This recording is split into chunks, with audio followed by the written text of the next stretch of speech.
Let's bring in our political correspondent Cameron Redden now, who joins us live from Canberra.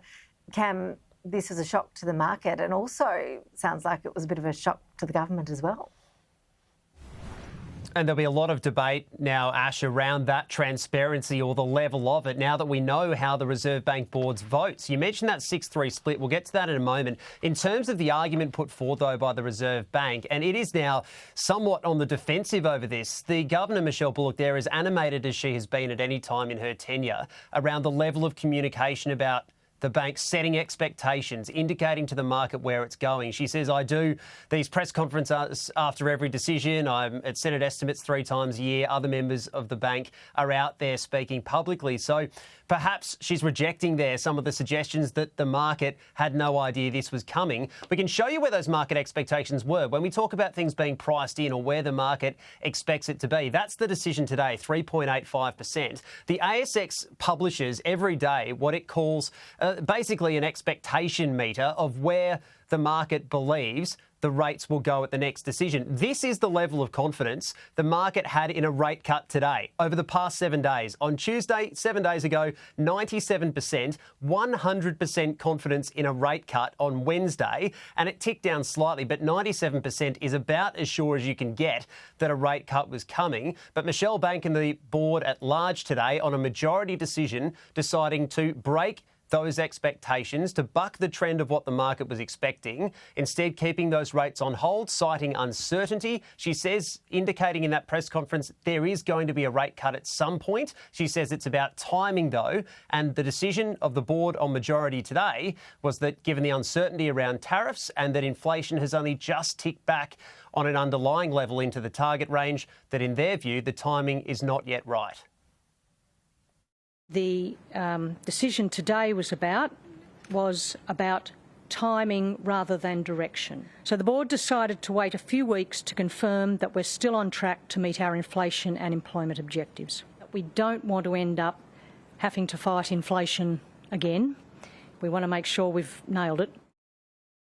Much is going to be made about the publishing of this board decision. We can show you the numbers of the 9 voting members of the board. Remember, this is the first time we've known the internal workings of how these board members have voted. The decision was made in that room, 6 voting to hold, 3 voting to cut. So there were 3 voices in the board's room arguing that rates should go down today, but they were outnumbered. We don't know where the governor voted. We don't know who any of those votes are, given that this new suite of transparency measures from the government means that all of those votes are unattributed.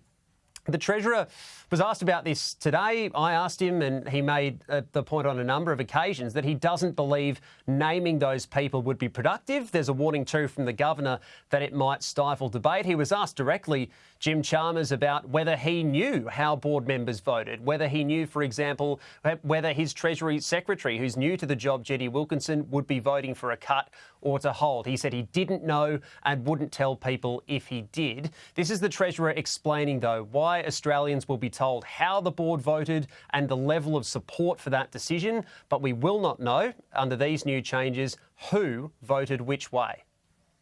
Shouldn't Australians know who is arguing for them to have lower mortgages and where the Governor sits on that?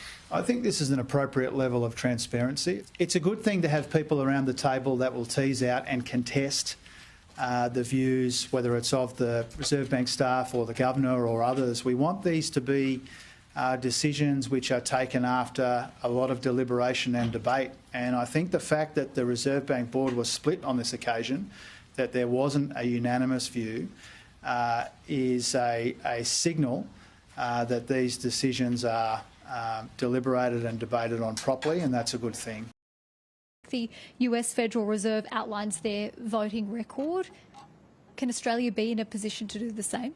No, our agreement with the Treasurer is that we will, and that was the recommendation of the review, and the reason it was recommended that it was unattributed votes was that it would mean that people weren't subject to lobbying, it would mean that people could speak freely. Do you think we wouldn't be able to have that free, frank debate? I think it would stifle free and frank debate, frankly. The broad takeaway from all of this, Ashley, for mortgage holders is they might have to wait at least another 5 weeks for more rate relief. The Governor stressing today that the direction remains the same, that down is the next expected move. It won't come today, though, and the question will be, for the next 5 weeks, will we have to wait longer to see the implications of Donald Trump's tariffs, or will the board have enough confidence on August the 12th to send those rates down for a third time this year? Yeah, and never wait for mortgage holders. Cameron Redden, live there in Canberra. Thank you.